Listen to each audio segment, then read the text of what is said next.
ఇప్పుడు మీకు ఇష్టమైన జెమినీ టీవీ సీరియల్స్ ని టీవీలో టెలికాస్ట్ అయిన వెంటనే సన్ నెక్స్ట్ లో మాత్రమే చూడండి. ఏంటే ఇది? ఏమైంది?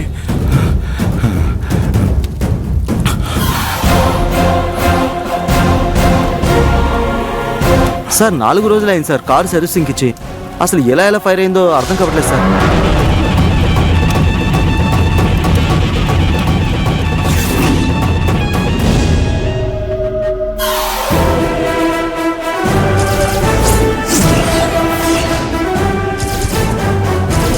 ₹10 లక్షలు అనేవి మీకు అసలు ఒక అమౌంటే కాదు సార్. పడవ లాంటి ఈ కారు చూస్తేనే తెలిసిపోతుంది కదా సార్. వాడు ఎందుకలా మాట్లాడాడో ఇప్పుడు నాకు అర్థమైంది.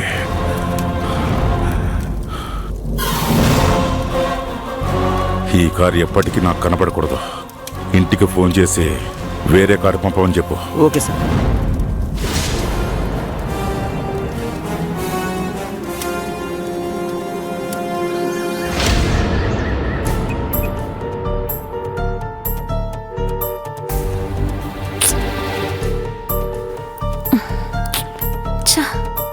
ఏమైంది? ఫోన్ తీయట్లేదు. ఏయ్, నీకేమైనా పిచ్చా? తన మాట విని నేనెవరు అలా చేయమని చెప్పింది? నేను అనాథ, ఆపరేషన్, డబ్బులు కావాలి ఇలా చెప్తే ఏ లెవరైనా సరే డెఫినెట్ గా భయపడతాడు కదా. ఎందుకే ఇలా చేశావు? సారీ, తెలియక చేశాను. తను చేసిన పని వల్ల ఇప్పుడు కిషోర్ నా ఫోన్ కూడా లిఫ్ట్ చేయట్లేదు. ఇప్పుడు బాగా ఫీల్ అవ్వు. నన్ను అడగకుండా నిన్నెవరు తనతో వెళ్ళమని చెప్పింది? తను నీకు టెస్ట్ పెడతానని చెప్పింది. నువ్వేం ఆలోచించకుండా తనతో పాటు వెళ్ళిపోయావు.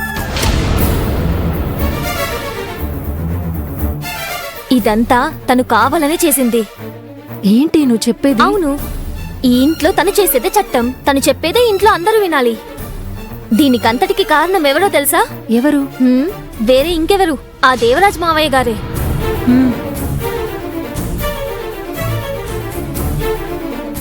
అనామిక అనామిక అని తనను అతిగా ప్రేమించడం వల్లే తను మన మీద పెత్తనం చూపిస్తుంది. కరెక్ట్ గా చెప్పావు. అయినా నేనెవరిని లో చేస్తే తనకేంటి? తనని ఊరికే వదలకూడదు. ఏదో ఒకటి చేసి తీరాల్సిందే. చేద్దామే, టైం చూసి చేద్దాం. రేపు తను మాత్రం ఎవరినైనా లవ్ చేయకుండా ఉంటుందా? అది మాత్రం జరిగిందంటే నీలోని చెడగొట్టినట్టుగానే తన లవ్ ని కూడా మనం కలిసి చెడగొడదాం. దానికన్నా ఒక ముఖ్యమైన విషయం, దేవమామయ్య దగ్గర తనని ఇరికించాలి. అప్పుడే ఆ అనామిక తల పొగురు దిగుతుంది. నువ్వేం కంగారు పడకే, దానికి రావాల్సిన టైం ఖచ్చితంగా వస్తుంది. అనామికని మన ఇద్దరం కలిసి కాన్ఫిడెంట్ గా క్లోజ్ చేద్దాం. టోటల్ గా తన లైఫ్ నాశనం చేయాలి.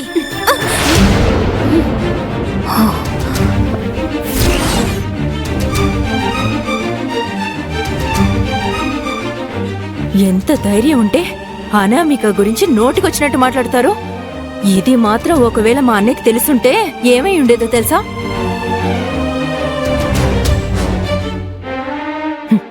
మీ ఇద్దరూ కూడా తన కూతుళ్లే అని మా అన్నయ్య అనుకుంటుంటే మీరు మాత్రం ఆయన కూతురే నాశనం అయిపోవాలని శాపాలు పెడుతున్నారా? అసలెంత ధైర్యం మీకు? అది కాదమ్మా, అనామికనే. ఇంకేం మాట్లాడుకో. ఇంకొక మాట మాట్లాడావంటే నేను మనిషినని మర్చిపోతాను. అనామిక గురించి నాకు తెలుసు. తనేం చేసినా కూడా అది కరెక్ట్ గానే ఉంటుంది. ఒకవేళ అది తప్పైతే ఆ తప్పంతా మీలోనే ఉంది. ఓ, అప్పుడైతే మామ ఏం చెప్పినా కూడా మేము వినాలా? అవును, విని తీరాల్సిందే. అందులో ఏముంది మీకు నష్టం? ఈ వయసులో మంచి చెప్పినా చేదుగానే ఉంటుంది. ఆ చేదుకి భయపడితే కష్టాలు పడబోయేది మీరే, తను కాదు. ఇంకోసారి తన గురించి తప్పుగా మాట్లాడారో కన్న కూతుర్లని కూడా చూడను.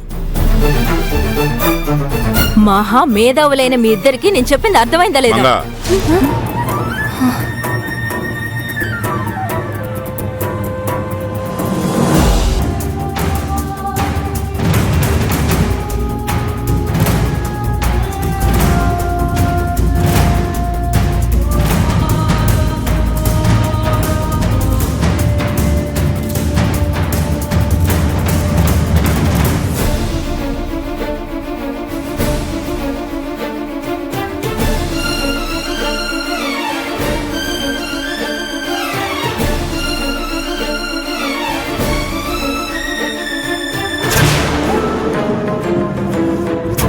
అన్నయ్య, మీరెప్పుడొచ్చారు?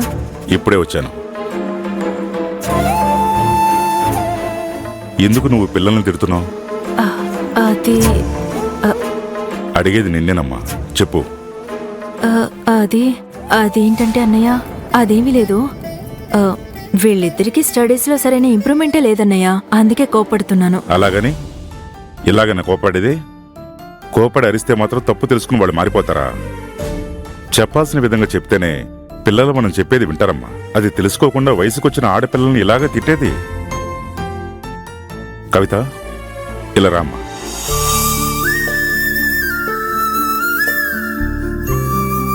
అమ్మ తిట్టిందని ఏది మనసులో పెట్టుకోకండి. మీకు ఏది ఇష్టమో అది మీరు హ్యాపీగా చేయొచ్చు. దానికి కావాల్సిన ఫుల్ ఫ్రీడమ్ మావయ్య మీకు ఎప్పుడో ఇచ్చాడు. ఎట్ ద సేమ్ టైం మీ చదువు కూడా చాలా ముఖ్యం. దాని మీద కూడా శ్రద్ధ పెట్టాలి, సరేనా? మీరిద్దరు బాగా చదువుకుని అనామికలాగా ఒక మంచి పొజిషన్కి వెళితేనే కదా నేను ప్రౌడ్గా ఫీల్ అవుతాను. అప్పుడైతే నేను చెప్పింది వింటారు కదా మరి? ఇక నుంచి కరెక్ట్గా ఉంటాం. గుడ్. చూసావమ్మా, చెప్పిన వెంటనే వీళ్ళు విన్నారు. ఈ జనరేషన్ పిల్లల్ని డీల్ చేయటం సాధారణమైన విషయం కాదు. అది నువ్వు ముందు అర్థం చేసుకో. సరే, నేను ఇప్పుడు సైట్కి బయలుదేరుతున్నాను. నేను వెళ్ళేటప్పుడు మీ ఫేసెస్ ఇలా డల్గా ఉంటే ఎలా చెప్పండి? ఏది నవ్వుతూ బాయ్ చెప్పండి చూద్దాం. బాయ్ మామయ్య. That's nice. Bye bye. ఇలా చూడమ్మా, నేను వెళ్ళిన తర్వాత పిల్లల్ని తిట్టడం అది చేయకూడదు, సరేనా? ఆ, సరే అన్నయ్య.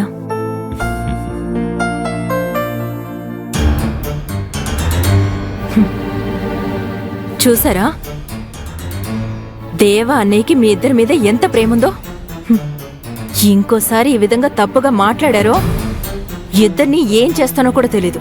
ఇదే లాస్ట్ వార్నింగ్ చెప్తున్నాను.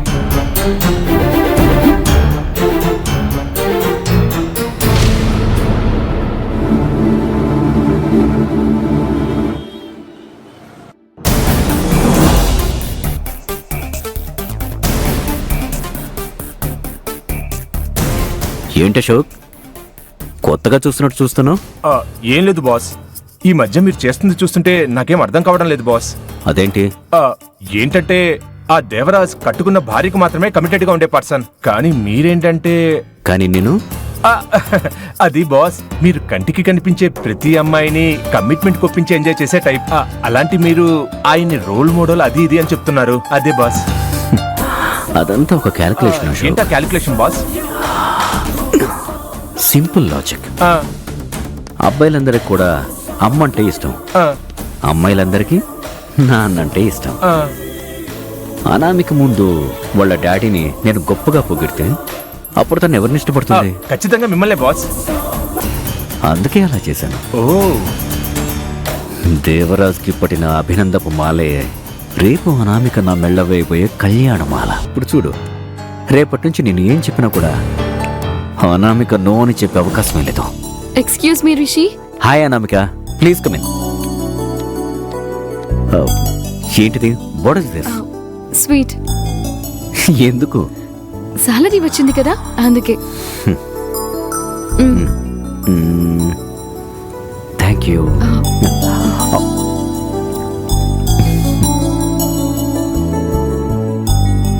మీలాంటి ఎంప్లాయ్ మా కంపెనీలో జాయిన్ అయినందుకు నేనే స్వీట్ ఇవ్వాలి. బట్ దానికి బదులుగా నేను ఒక చిన్న సర్ప్రైజ్ ఇవ్వాలని అనుకుంటున్నాను. సర్ప్రైజా? ఏంటది? మన ఇద్దరం కలిసి ఊటీకి వెళ్ళబోతున్నాం. ఎందుకు సడన్ గా ఇప్పుడు ఊటీకని కన్ఫ్యూజ్ అవుతున్నావా? మనం వెళ్ళబోయేది ప్రాజెక్ట్ విషయం మీదే. హో. ఊటీలో ఒక యానిమేషన్ సెమినార్ జరగబోతుంది. ఇండియాలో ఉండే టాప్ యానిమేటర్స్ అందరూ అక్కడికి గెస్ట్ లెక్చర్స్ గా వస్తున్నారు. అందులో మనం పార్టిసిపేట్ చేయడం నా ప్రాజెక్ట్ కి బాగా యూస్ఫుల్ అవుతుందని నాకు అనిపించింది.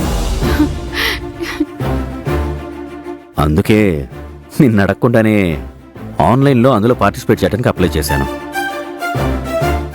నీకు ఇది ఓకేనా అనామిక? ఏంటండి దీనికి కూడా మీరు నో అనే కదా చెప్పబోతున్నారు? లేదే. ప్రాజెక్ట్ కోసం బాస్ ఒక వర్క్ ప్లాన్ చేసినప్పుడు దానికి నేను నో ఎందుకు చెప్తాను? I'm ready Rishi. ఎప్పుడు ఊటీ బయలుదేరుతున్నాం? We travel by road. రేపు మార్నింగ్ బయలుదేరాలి. 2 రోజులు అక్కడే స్టే చేసి సెమినార్ని ఫినిష్ చేసుకుని వచ్చేద్దాం. నువ్వేమంటావు? ఖచ్చితంగా.